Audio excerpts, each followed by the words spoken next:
Hello everyone and welcome to Cafe Fable R&D workshop with Blue Balloon Theatre. I'm Becca, I'm going to be hosting the evening. Welcome team, we've got a cracking team that are going to be performing excerpts from the show this evening, written by the wonderful Yvonne, who you will see on your screen. And without further ado, I'm going to pass it over to you, Yvonne. Yes, hello everybody watching. Thank you for participating, or who are here live, and thank you for watching if you're on YouTube. So today, yes, we're going to be reading some little bits of a Cafe Fable, which is a musical that I began writing earlier this year. Oh gosh, 2020. And we were actually planning on doing it for the Liverpool Fringe Theatre, which would have been this summer. Obviously, we realised very early on that that was not going to be possible. So here we are with a lot more time to develop it, and yeah, really excited to share what we've come up with so far. I'd like to just say that I have not written the music. The music is done by the lovely Karen Young and Duncan Riches, who are also here reading today. You'll hear 2 of those songs and 5, well, excerpts from the show. So, without further ado, yes, let me just mention, so we have a programme. Becca, is that available for anybody who wants to download it? I will put it into the chat for anyone that wants to view it as we go along. Let's get that up for you. So this is going to have basically all the information about each excerpt, so you'll know exactly what's going on, and hopefully you'll get the gist of the characters as well, which is fabulous. I will just get that up for you.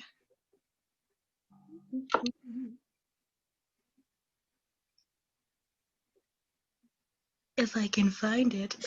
When I discover that I have like way too many folders on my laptop. Wonderful. So it's coming your way now.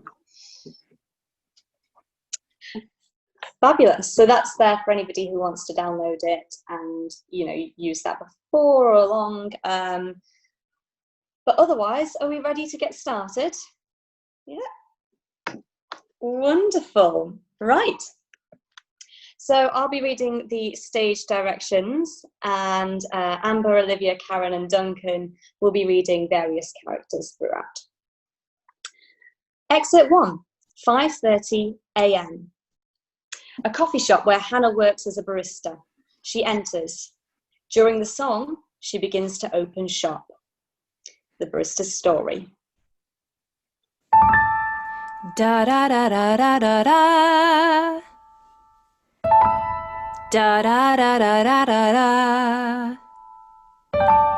Da da da da da da da. Da da da.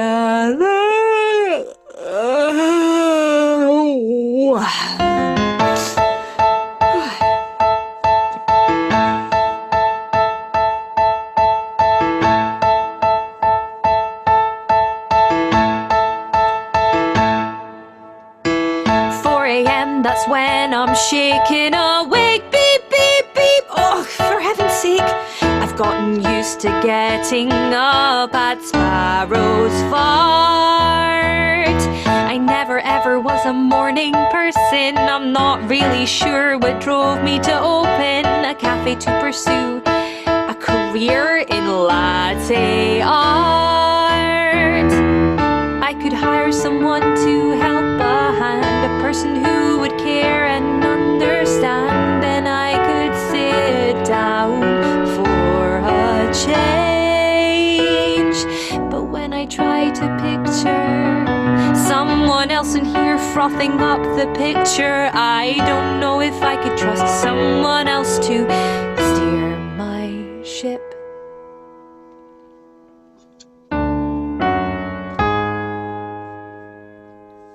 So I plug away, I, myself and me. Thank God I'm good at making coffee. And here I am at 5:35, and that's just grand.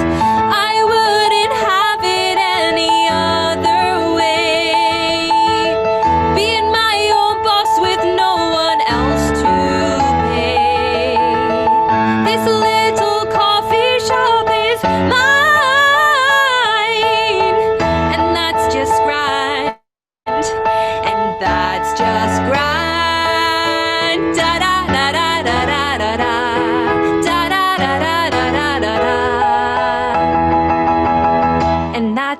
just grand.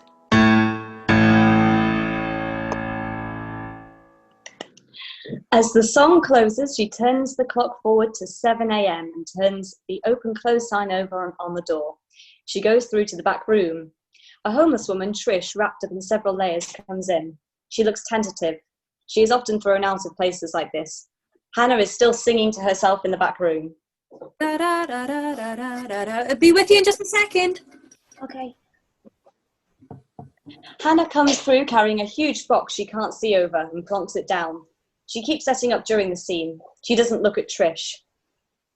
Morning, early bird. What can I get you? I was wondering if I could ask a favour. Oh, you can ask. Can I use your loos? Yeah, sure. What are you having? I'll get it brewing. Well... Toilet is for customers only. Okay. She goes to leave. Hannah looks up and sees Trish and understands. What about a tea?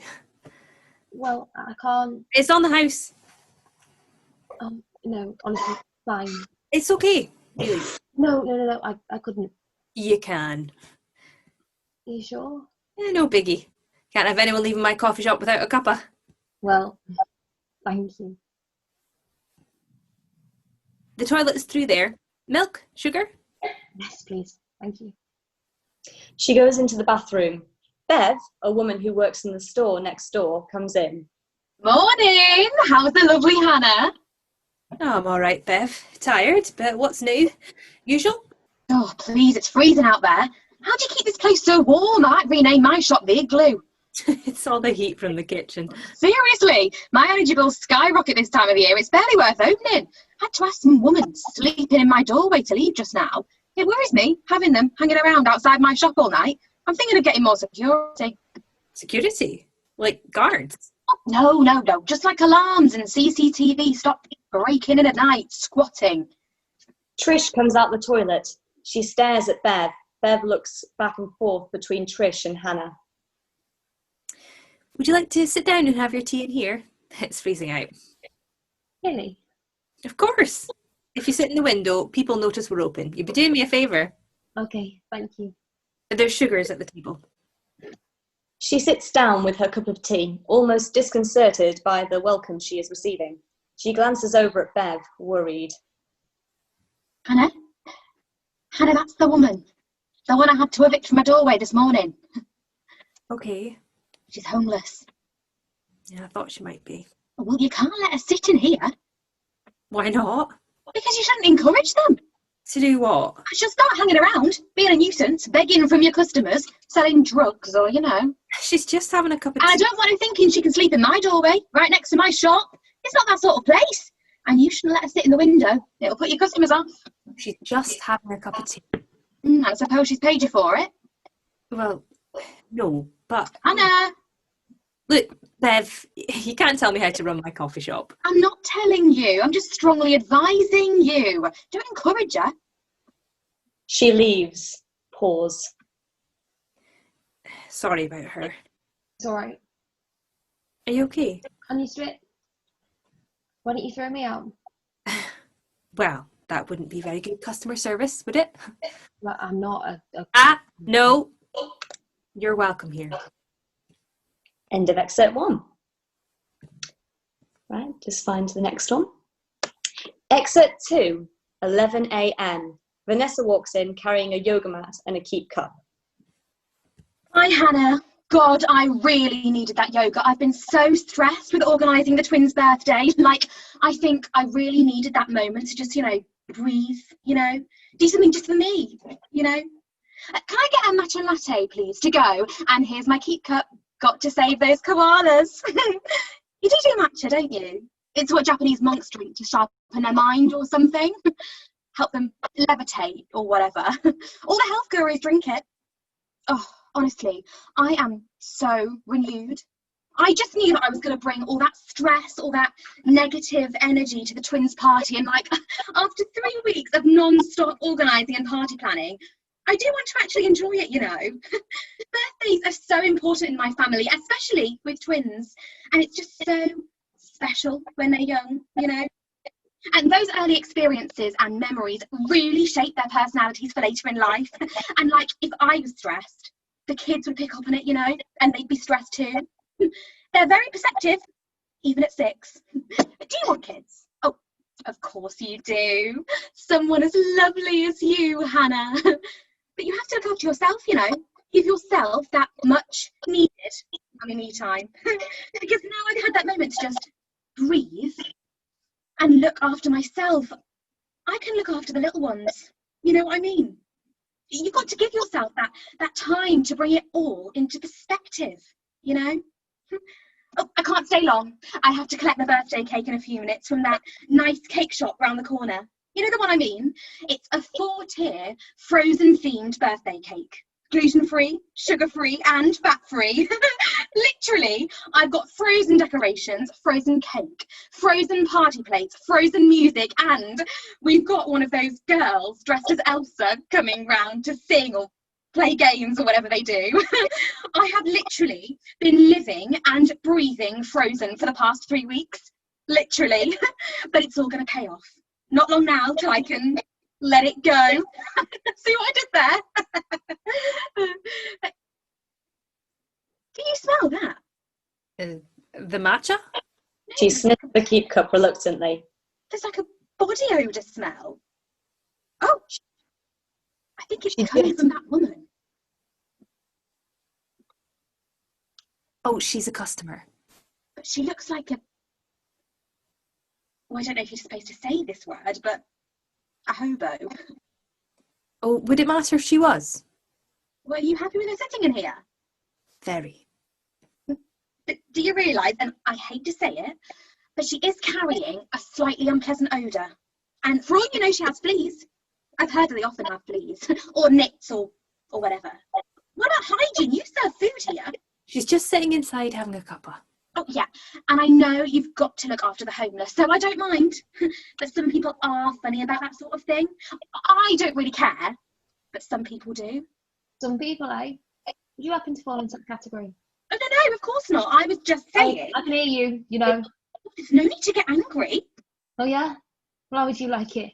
You fucking bitch. Oh, don't come near me. Oh, don't worry, love. I'm not going anywhere near you with that matcha latte. It stinks. Hannah, I think you should evict your customer because she's getting quite aggressive and before she gets any more so. Yes, you're right. Don't you have a frozen cake to pick up, Vanessa? Yes, as a matter of fact, I do. Well, maybe you should be on your way then. Or maybe I should be. Okay, see you next week, perhaps. There is a terrible silence. I'm So sorry. No, I'm sorry. I just snapped. I'm not normally like that. I don't know what came over me. I really don't want to cause you any problems with your customers. I should go. I don't care about that woman's custom. All the same, I better get going. Stay. Why? I don't want your pity. End of excerpt 2. Excerpt 3, 2 p.m. Daniel saunters in and leans on the side of the counter. How's my beautiful flower today? Oh, hi, Daniel. A beautiful flower, eh?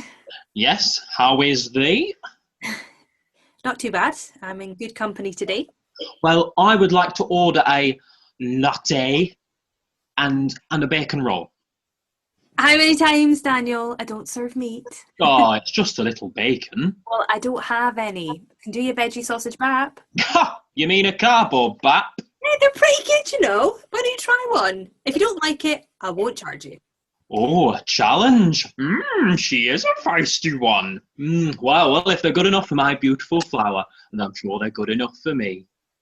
It'll be a couple of minutes. Please take a seat. Song, Hannah or Bacon? Oh, look at her. She's just... Oh, Hannah, I love you. You're a real catch, but here's the catch. I love bacon, and I can't be fakin'. Oh, Linda, McCartney, your bangers just can't be compared to meat. But I feel the heat. Oh, Hannah, my flower, I could change and buy free range.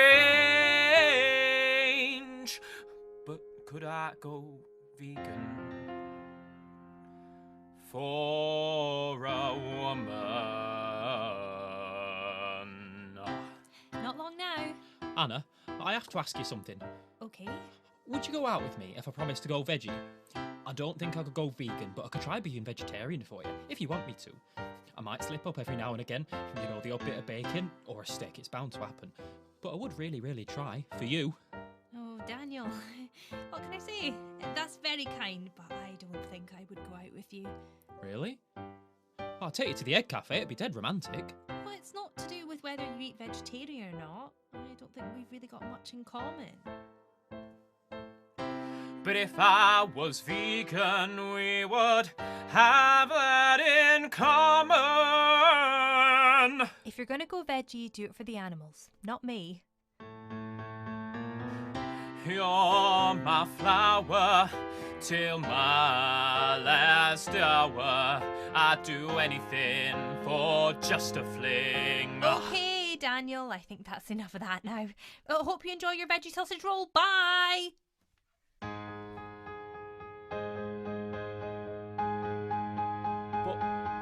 But Hannah, what? Look at me, I'm eating a sausage roll. It's really nice. Look, I can even try oat milk or something like that. Oh, okay. No, I'll see you later. Bye, Hannah.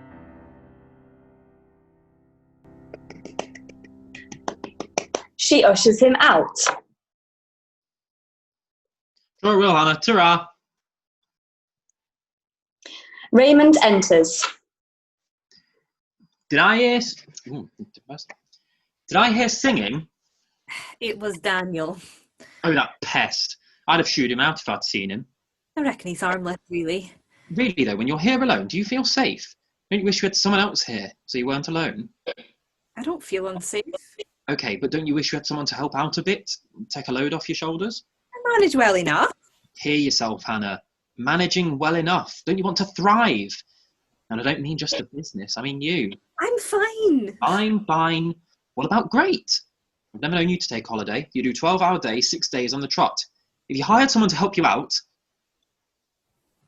what's stopping you?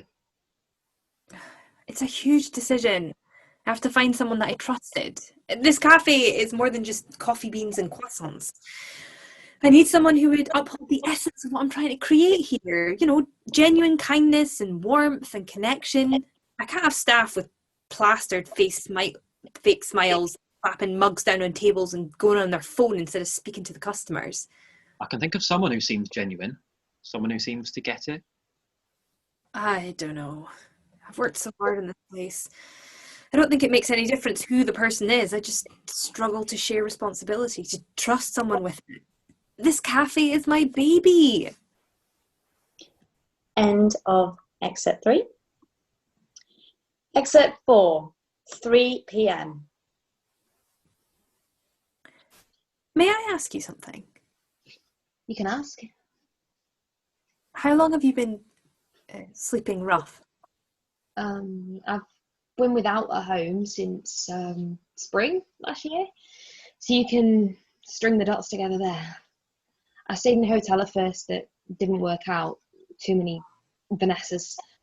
Then I was staying with a group of other people like me. Well, I'm not like them, they scare me if I'm honest. So I've been on the streets just a few nights. Before you go today, is there anything I can get you to help?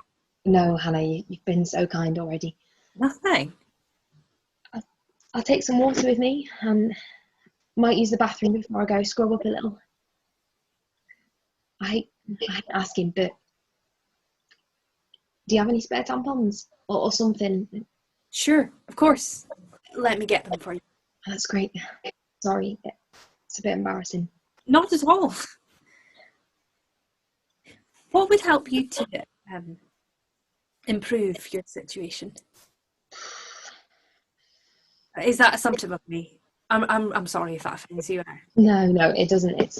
It's complicated. There's that, and there's this guy who I won't bore you with the details. What about social services? I kind of slipped through the cracks just there. Like, I don't really know you, and I'm not sure if this is a bit mad, but I want to help. And I think I can help you, and you can help me. Go on. Well, I could do with a bit of help here in the cafe. You've seen what it can be like. And Raymond is right, I'm working myself to the bone. I'd pay you properly, none of this minimum wage shit. We could talk about the details. Are you interested? Oh, I don't know. You don't know me. You've seen what I can be like. I'm chaos. Aren't we all? Are you sure? Yeah. Okay. I'll think about it. Come in tomorrow. We'll talk about it. No pressure. See what we can do. Trust me, you've been doing me a favour. Raymond is right. I need to start trusting and admitting when I need help. End of excerpt 4. Excerpt 5. This is Trisha's song. It's not got any music yet, so Amber's just going to read you the lyrics. 6 p.m. Can I accept this offer? I could turn my life around. Be someone that's needed by someone, get 2 feet back on the ground. As if it could be that simple. The web that I'm caught in, it's sticky, it holds me tight. Hannah, if you get too close, you will get intertwined. And suppose she does untangle me, it wouldn't kill the spider. How long before he seeks me out? He can't, it's too much danger. There's no escape, I believe that deep down. Inside I'm trying to resist, or else I will drown. I'm living for the future. My now would surely kill me, but what if this is all there is? My cruel reality. I cannot lose hope, or why would I bother? What if hope's all there is, and what about the danger? You survived this far, Trish. Just one more night. Maybe the answer will be clear in the morning light. The end.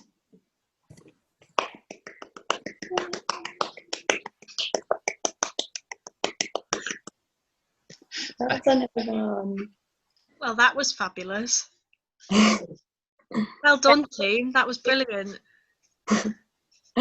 Hey.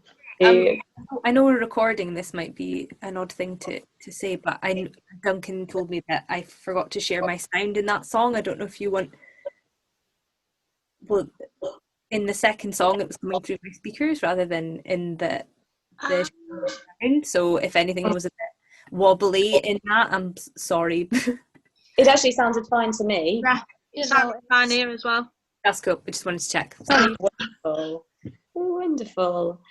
Right, so onto the research side of this. We forgot to mention at the start as well, if anybody had any questions, they could have put it in the chat, but I don't know if did anybody write in the chat at any point? Or is it empty? Chat 3. I wrote in the chat saying if anyone's got any questions, put them in the chat. But if anyone's got any questions now, feel free to either unmute yourself or you can pop them in the chat box if you'd prefer to not speak out loud. It's completely up to you. Yeah. While people are sort of thinking on that and typing away if they have anything or pondering, I have a few questions myself that I would just like to open up to the people who are here. So you can unmute yourself to respond to me. You don't need to type it if that's too much. You know, we'll try and make get this, you know, smooth. So I just want to ask a few questions, starting with to people who. So what's your impression of the characters? Do you feel that they are well-rounded individuals? Also, if anybody who's actually in today's cast wants to respond, you can too.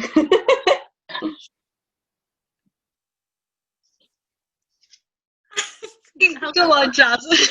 I can't remember the characters' names, but there was 2 that seemed to be like really over the top. I feel like it was yours, Olivia's. I love them. I thought they were really funny. Are they the same person, or are they two different people? Two different people. Two different people. Okay. Yeah, I really thought they were funny. I really enjoyed the bigness of it. It's like, oh yeah, very musical and funny and hilarious. Good. Do you think it works with the contrast of having some characters that are slightly more down to earth and others that are very, you know, over the top, to use your words?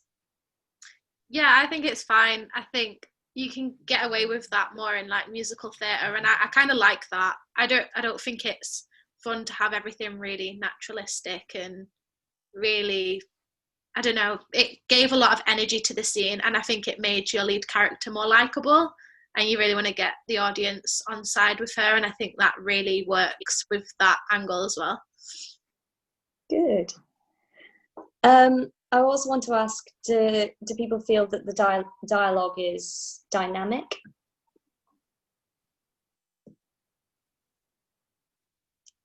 Which I'm very open-ended.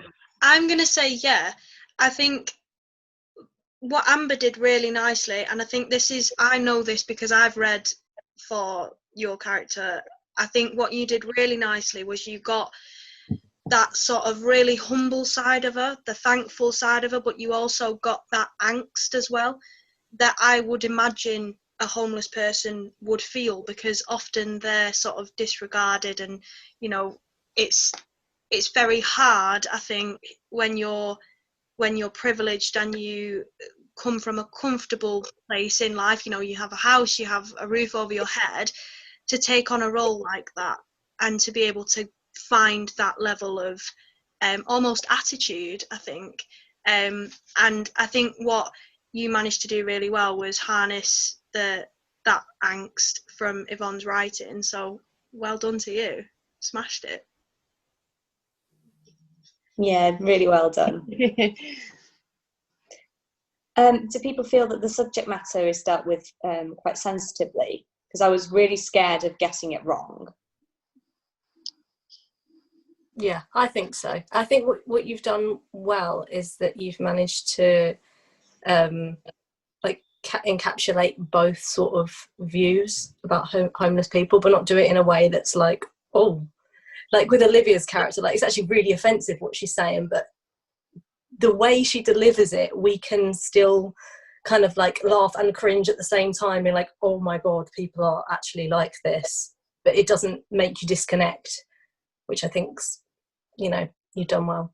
I love the bit where she's like, I mean, I don't think this, but like other people do. And I think that sentiment is exactly the problem with homelessness, is everybody thinks it's someone else's problem and then they don't actually deal with it. So I really liked that little bit in that monologue. I really like that, because I think that really, really resembles a lot of people's feelings towards homelessness. Mm. Yeah, and what I think is interesting as well, I never noticed until today when I was hearing it, is the parallels when she's talking about looking after herself and looking after her children, and then there goes into that looking after the homeless. Well, you know, there's parallels there about how she would look after herself by going to yoga and drinking matcha lattes, but she wouldn't necessarily bat an eyelid at calling a homeless person smelly. Like, we have such an emphasis on self-care, but self-care is a privilege. Like, yeah, it's something that you have when you've got time and you've got money. Which, you know, when you're simple things like, I don't know, just getting a haircut, like that can mean the world to some people. Mm. Mm-hmm. And I also want to ask as well, so obviously the majority of this I actually wrote pre-pandemic, and there's been some changes to it here and there. I actually I pictured it now, like if it was going on at the Liverpool Fringe next year, for example. So coronavirus, fingers crossed, is a bit of a thing of the past, or at least the kind of like the initial lockdown is, you know, in our recent memory. But yeah, I just wondered, how do we think that the pandemic has impacted the conversation around homelessness and also directly affected people who are homeless, their situation? Does anyone know any more about that? Because I wrote this before this happened, and I just want to make sure that it stays relevant. I think at first, when the pandemic really hit, they found homes for most of the homeless people. They found places for them to stay.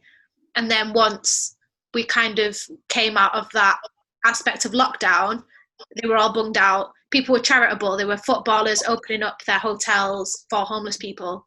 And then as soon as like the lockdown ended, people were just back on the streets. So I don't know. That's the thing that comes up a lot of the time, is that there are places, there is enough space to go around for people to have homes. It's just the upkeep and the financial responsibility to it is something that people don't want to take on. I say people, I mean the people who are in control to be able to do that. I know that in Liverpool there's a big, try to support the that are here, but there's also different levels of homelessness as well. I'm not really qualified to speak on any of that, but I, thing about Trish having stayed in a few mates' sofas and couches and stuff is that there's lots of stages before people actually get to the point where they have to sleep on the street as well. So I think that's something that, again, I don't know to speak on it, but it might be something worth weaving in, of like showing levels at which homelessness can affect people, and especially affect women. That's interesting, actually, because I think that there is like tiny weeny bits, but I think it would be, I think it would be good to find some more places where that can be, as you said, like weaved in, because it's only like a passing remark where it said like, oh yeah, I was on sofas, and that's kind of, it encompasses such a huge conversation. And you're so right, like, I mean, technically you can still be in a I mean, you can be classed as homeless, but technically have a home, but if it's not legally fit for you to live in, so for example, you're renting a flat that's really, really damp, but to the point where it's affecting your health and it's insanitary, and it's not livable. Technically you have a roof over your head, you have your own space, but you would still be classed as homeless under legal standards at that point. So I think there is room to include that a bit more, perhaps. Just those little things that allow characters around to react to it. So it's one of like, it might be so casual for her, or like just part of her story, it's kind of accepted in herself, and then when it hits other people's realities, I'm going to yoga, I'm frozen cake for my daughter's birthday. It's kind of go, that's a very different, these people are in very different ways. Yeah, definitely. What was I going to say just then? Can't remember. Yeah.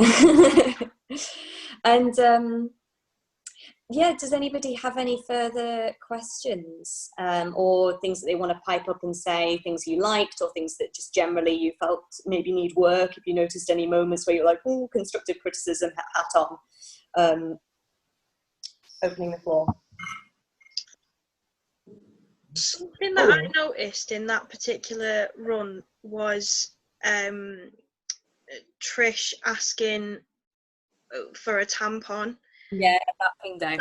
Yeah, it really pinged out, and it made me, this is something that I know nothing about in terms of female sort of homeless people that are, what do they do?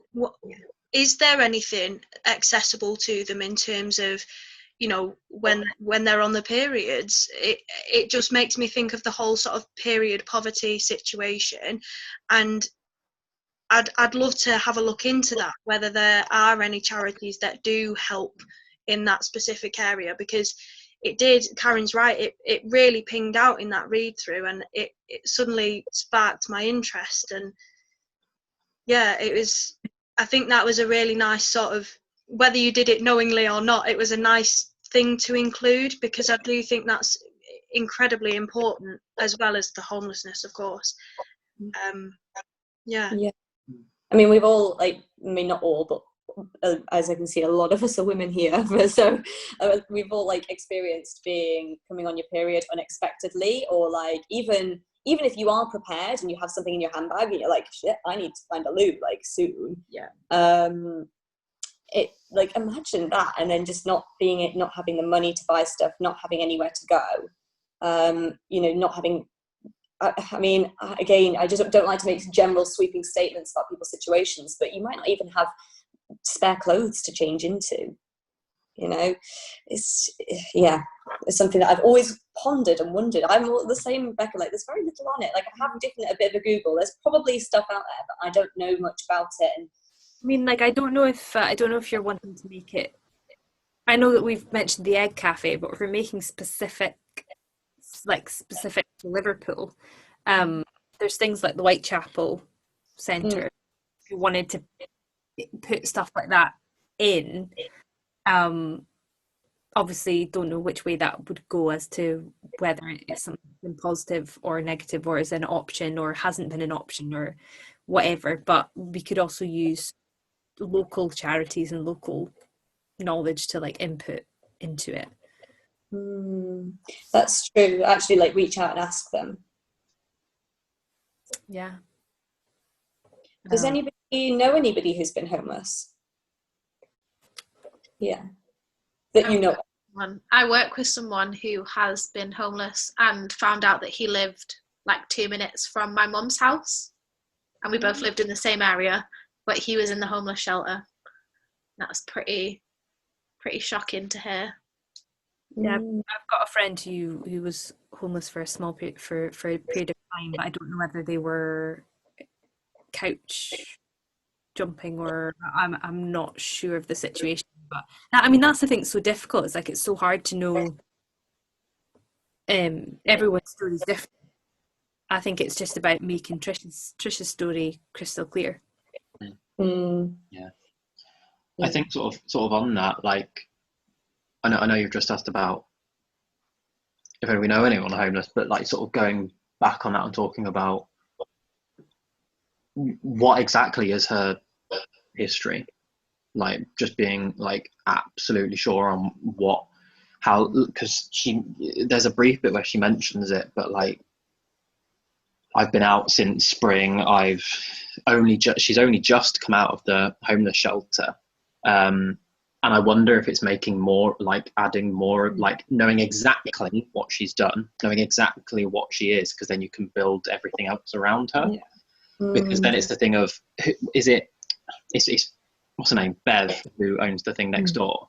She goes on about seeing homeless people all the time, and people squatting in her doorway. So is that Trish who's been there all that time? And if so, has Hannah seen her before? And has she really only been on the streets for 2 days? And it's like that questioning of, like, I think a lot of things can become more interesting and more intrigue as to whether Trish does come out with the hardcore facts to Hannah, or if she's trying to sugarcoat it in some way, or like, because there's this whole thing as well that there might have to be something to consider, to watch out for as well, as if, like, there's this whole thing where people will be like, oh, homeless person, what's your story, tell me, it's entertaining or it's interesting, or like, what has been your life story, like, let's see your life story and then I'll give you a bottle of water and then I'll leave you. Like, I don't think they should be allowed almost to have the life stories straight away anyway, because, like, you need to earn knowing someone's backstory and someone's hard days and the things that they've had to work hard for, like, and it's that, I think it's getting those bits of her story in there without making it look like, oh, here's my story, to entertain you with my dramatic life, if you know what I mean. Sure, yeah, absolutely. So, because I think there is a risk of that with where it sits currently, because it's almost like, you know, coming towards the end. Okay, so that there is a little bit of that, because it doesn't come right at the beginning. You know, that she has earned some trust. They've been through a few things together, Hannah and Trish, during the day. You know, just working together and fighting off Vanessa, that kind of thing. But yeah, it's about making it not seem too contrived, as you say, like, like we need to earn that. Yeah, we need to earn that story from her, and we need to earn the honest story from her anyway. I think there's a lot of trust straight away. Hannah's a lovely person, don't get me wrong, but it's instantly she's helping, and like there are people like that, and I'm sure, and that's lovely, but it's also like, to put the theatre hat on, dramatically, is that interesting that they instantly are friends? Yeah, there's some sort of, or like if there's a moment that Hannah's like, why is she helping? Because I think to give her a bit of a savior complex is a bit kind of, it's like what is the thing that makes her go, like, I don't know, is there some, this doesn't need to be on the page, but is there some kind of like thought of her pal or like somebody who she knew, or like what is it that makes her go, maybe it's something like, I mean, this maybe is the wrong way around, but maybe the tampon discussion comes earlier and it's kind of that kind of goes, oh shit, like here, have it, go freshen up, go do whatever, and then it's kind of like, do you know what, sit down, just stay there as long as you want, just for today, this can be your today. It's like there's a reality that's opened, that Hannah's eyes are opened, maybe thinks, if I was in that position, I've never had to think about that. I've just gone, oh, I've run out of, oh God, my period, I'll need to go to Boots. Do you know what I mean? If maybe, not necessarily that, but maybe there is a moment of seeing herself in Trish. And I think Hannah is obviously like a lovely person, and she does as much right as she can. And I think there's room for her to not always get it bang on perfect as well, because like she's going to be a character, like she's not a fairy godmother, like she's a character with faults, and she's a human, so it's making her have this wonderful, kind and loving narrative as a character. But I think there's also room for her to, like, almost like what you were just saying there, Karen, not understand stuff like that, take stuff that for granted, or like miss a couple of bits out here, there, and in a couple of spaces where she's like, oh, actually, no, check myself. Or I think there's room for her to be 1% less perfect at times, I think. Is there also some place that you can slip in, like, I don't know, she leaves the milk delivery out, or she forgets somebody's toasty and it starts burning, or something like that makes her go, I am good at my job. Like, this doesn't happen a lot, but it's been happening more recently. And then it's like this realization of, this little coffee shop is mine, but actually I'm not running it very well anymore, for whatever reason. And that would back up, I mean, her story anyway, just the fact that she is run ragged, and it would be in the actions, not just the dialogue. But I think dramatically then your sort of, your character of Hannah is then going to be more well-rounded anyway, because like Amber said, like we're like, everyone's flawed, like everyone's got their things that make them tick, really, I suppose. And I think then you have got that sort of, the central character that's got a little bit more, I don't know, a bit more pizzazz.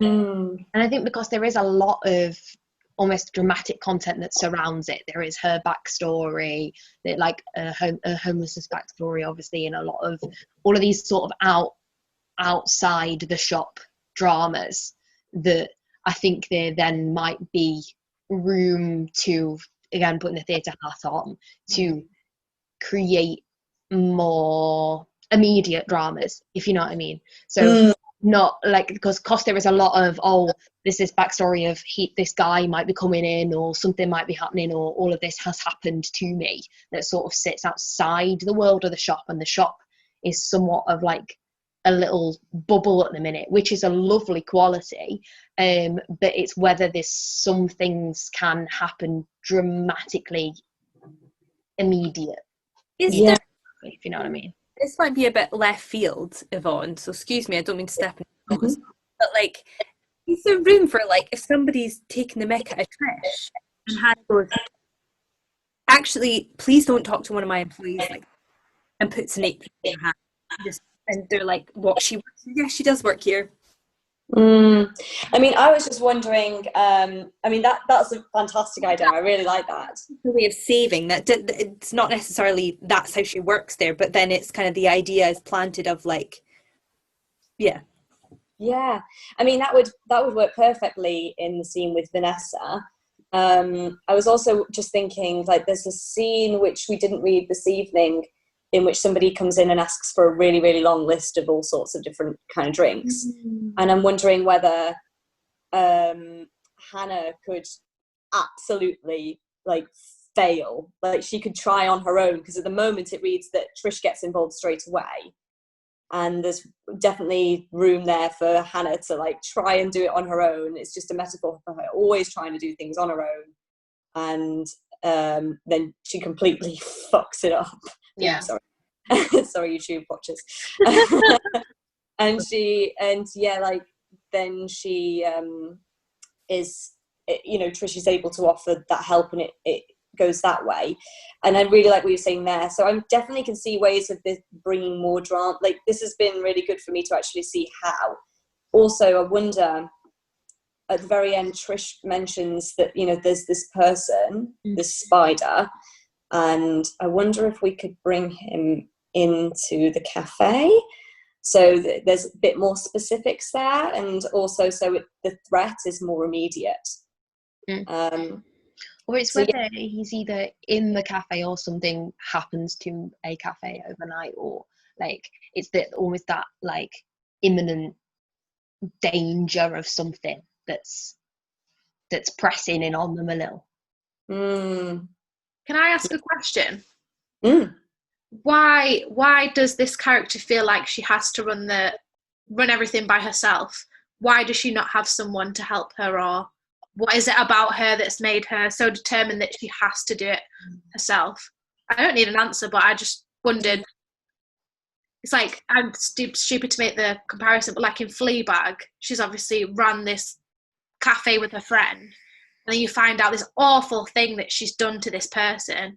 It's almost like when she sees this new person, obviously she wants to help her, but I'd like to know, like, it doesn't have to be like more in like a subtext, like why is she like this? And it might be something that is revealed. I don't know what you mean by the spider, but yeah, I just wondered, why did she run the cafe? Why is she so stubborn? Yeah, I mean, like a plot, a nice little plot tie up to get this to work. Yeah, because I've got like because I definitely got like ideas of why. Like in my head, it's sort of partly financial, that, you know, she's worried that she would end up laying somebody off, and she wouldn't want to leave somebody in that situation because she couldn't afford to pay them if the business was bad. So there's that stress there. I know that you know, employing someone is quite stressful if your business is rocky or whatever. And also, I think there is this thing of her wanting it to be like a utopia, and that she doesn't quite trust people to really respect that. But then, you know, there would be ways around that. So I wonder what else there is, or if there's, like, as you say, like a specific narrative, like what actually happened. Did she have an employee that was like stole from her, or that was like, that, you know, threw a hot drink over a customer and they had to call the ambulance or something like that, you know? I don't know. I think also that's more stuff like can be weaved in a sense, like even if one of the characters came in and said, it's looking a bit dingy, Hannah, why don't you give it a fresh coat of paint or something, and she goes, it's fine the way it is, or like, you know, like I like it that way, or like those little things that are like that make it just kind of obvious that she's got a bit too much like OCD. Yeah, a bit of controlling thing about it. Yeah. May I ask a question? Oh, me. To the guests. Just because, how do you feel about the music? I know it was only two songs we had there, but we've decided to go with piano only, I think, at this moment in time. And it, you were hearing it through the computer and that. But if you had any thoughts on the music so far, that would be nice. I enjoyed the first song. It was very musical theatre. I'm a musical theatre grad, so I love everything to do with musical theatre. But like, I like the speechiness within the songs. It's not about not just a song to show a really good riff. It's like a British accent, like use your accent. I love that. British accents, your Scottish accent, speech quality. I really like that. And I know that you play about how many instruments? I lost count after 5. There you go. I think you should use that. I think that would make it really interesting. I mean, that the because we're going for live music, and because we're kind of in it as well, and I don't want to have too much. Yeah. We could build tracks and stuff, but I think there's just something nice about there being just the piano. So the only other options we added in instruments, we'd then have to involve musicians, and it's just another layer that we've spoken about properly. So there is room to have extra instruments. I think the piano and just the rhythms of the actual cafe in general, I think would probably be enough. Like, having been working in one far too many hours, like the cafes have their own rhythm and their own, like, coffee machines make noises, and like whether there's anything in like the actual natural rhythms of the bells of people walking in and out, and the, you know, just tiny little bits like that. I mean, that's definitely just naturally build in. Yeah, once we've got the basics laid down, it's definitely something we can play with. But yeah.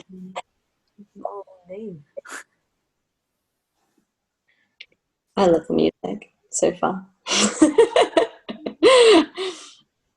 I also think like it's nice just having the piano because it sets the tone for the piece. Like, it's very acoustic, it's very homely, it's very like raw, and stripped back. And I think if you built this massive track, it kind of would be a huge parallel to the feel of the whole play.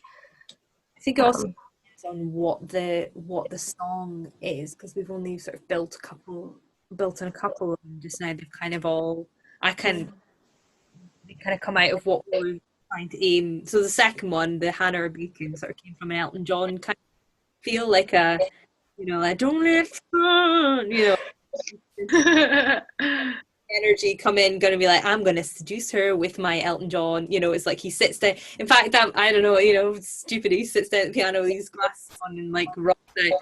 So like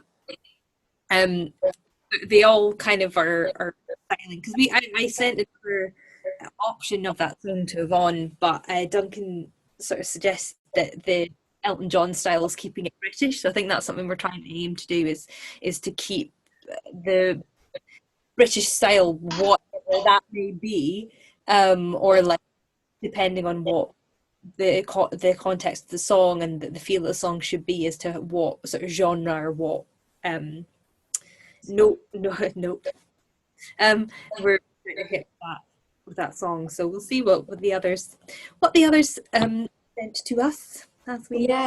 I mean, it's interesting, like, you say that, because I was just thinking, well, it's about home, so it's nice to keep it close to home.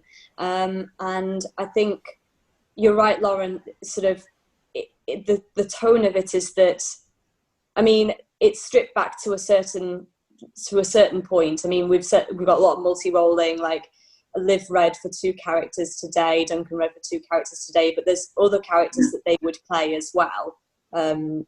So it's very like multi-rolling, one space. So I think it's really nice that it is just the piano with those. That said, I mean, yeah, depending on the songs, because there is some other songs where it might work to add in a little bit of percussion, even if it's a bloody egg shaker or something like that, you know. Actually, that could work like an egg timer, like. But you know what I mean. Like, so I think we'll work song by song, but I do like the keeping it stripped back and keeping it homely and simple. And also it makes our jobs a little bit easier, because we don't have a massive, like, you know, load of money and a massive team or anything. Sorry? Maybe for the West End transfer, guys. Yeah. Lovely. Shall we wrap up? Yeah, I think that is perfect timing, really. Thank you so much, team. Like, to everyone that's read and prepared songs. I was going to say sung, but you didn't actually sing live. But it was wonderful, and thank you to Jazz, Adam, Louise, Lauren for tuning in, and to everyone that's watching this a little bit later on YouTube as well. If you've got any comments that you wanted to pass on afterwards, drop us a message, and it would mean a lot. But yeah, thank you everyone for your time and energy. It's been amazing. Thank you so much. Oh, just to add as well, thank you for all of your feedback, because I mean, we've done like one research and developer thing with just us, so it's nice to have a little audience. And after that, I was able to like make a few changes and develop it a bit further. Today, from like the feedback again, you know, I feel like I've really got some ways. I've got some ideas of how I can implement that better. I think now. Before I kind of was like, oh, I see what you mean, but how do I change it up? But now I feel really like, you know, prepared to make some changes here and there and to start thinking like a bit deeper. So yeah, thank you for your feedback, everybody. Thanks, everyone. Thank you so much, guys. Have a lovely evening.